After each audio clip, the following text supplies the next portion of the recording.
श्री ठाकुर जगत जननी श्री श्री बड़मा परम पूज्यपाद श्री श्री बड़दा परम पूज्यपाद आचार्य देव सभी आचार्य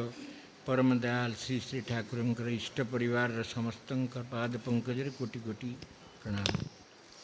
उपस्थित वरेण्य सहप्रतिरितिक मंडली पवित्र पांजाधारी कर्मी भाई माने प्राणर इष्टभ्रता भक्तिमती मातृमंडली समस्त को मोर हार्दिक जयगुरु। जहाँ परिचालक महोदय मत ये कथा कहबारू किंतु समय अतीत मु विशेष तापर विशेष करी विजय भाई कथा जुगोपयोगी एवं सारगर्भक थिला आपणकर मन को निश्चित भाव माने ताहा प्रभावित करिब ठाकुरंकर प्रभाव सृष्टि करिबारे मु विशेष किछि कहबा नहीं। श्री श्री ठाकुरंकर जन्ममास तेणु जन्ममासरे ठाकुर समस्ते को देखिक हसी थिले जेतेबेले से जन्म हेले। वास्तव से जहाँ कहले चिन्हा लोक देखिले हस लगे अजणा लोक देखिले छोट छुआ को निश्चित भाव में कांद लगे ताही गोटे समस्या। समस्त जो माने तांको देखुथिले से माने कहले लोकटा हसुची कहीं कारण से माने तांको चिन्ही नथिले। ईश्वर जेतेबेले आसंती कतिपय लोक तांको चिन्ही थांती किंबा से प्रकट होती किंतु ये युग समस्या कथा है ईश्वर एपरी समय आसंती जेतेबेले समग्र समाज ईश्वर संबंध में अंधकार युक्त होकर थाए। थरे युधिष्ठिर महाराजा सभा गोटे बसला एवं गोटे गोटे छोट पिला को सहदेव धरिकी सेठी बुलुथिले एवं से सभारे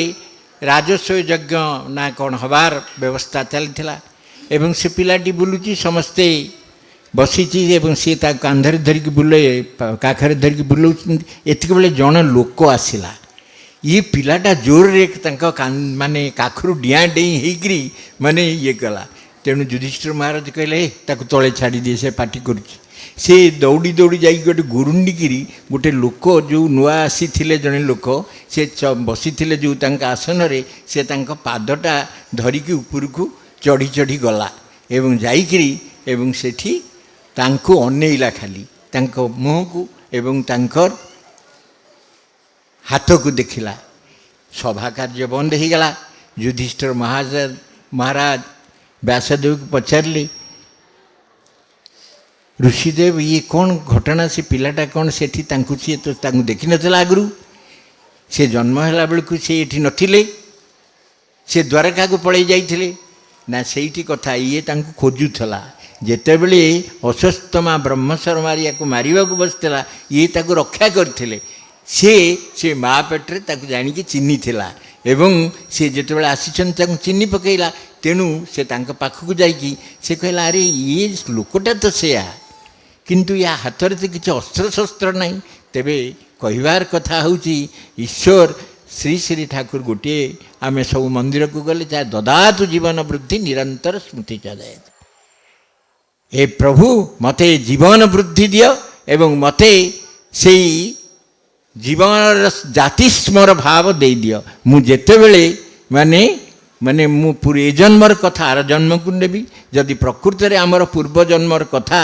एवं आमर थांता आमे समस्या पड़ी न थांते किंतु आमे मोहग्रस्त राजा भरत जंगल रे गोटे छोट हरिण को पाली थिले